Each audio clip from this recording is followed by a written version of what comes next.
Cari amici argentini di Rosario, buongiorno. Sono Walter Cauduro da Treviso, Italia, nella regione del Veneto. Ho avuto il piacere a gennaio di incontrare la famiglia veneta di Rosario e conoscere molti di voi, suonare e cantare insieme dentro un'associazione, grazie all'amicizia che mi lega a Mauro Testa e a tutti quanti gli altri amici. Cito Mauro perché è il presidente, ma potrei dirne altre decine. So che lì incominciate fra poco un corso di canto popolare, italiano, ma soprattutto veneto, ed è per questo che vi invito ad iscrivervi a questo corso che incomincia il 3 di agosto presso la famiglia veneta.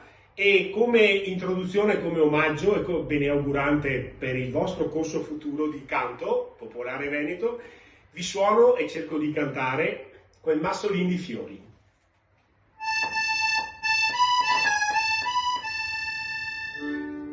Quel Massolin di Fiori che viene dalla montagna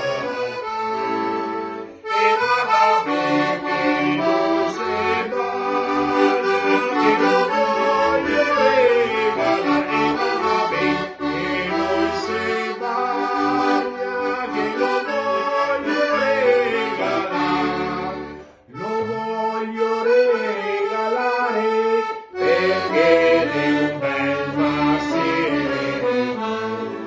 lo voglio regalare perché è un bel massimo, lo voglio dare al mio amoretto questa sera qua, lo voglio dare al mio amoretto questa sera qua.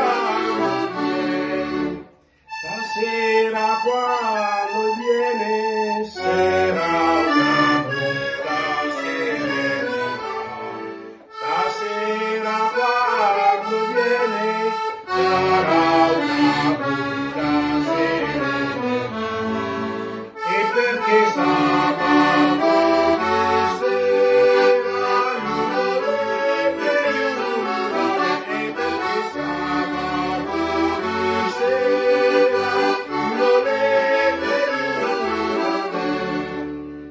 non è venuto da me, è stato all'ambrosino.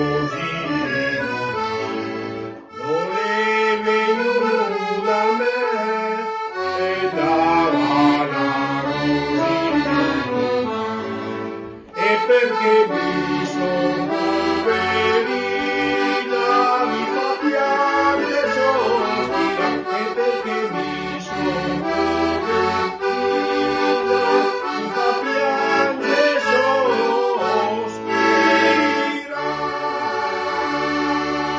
Ciao amici, viva Rosario, viva l'Argentina!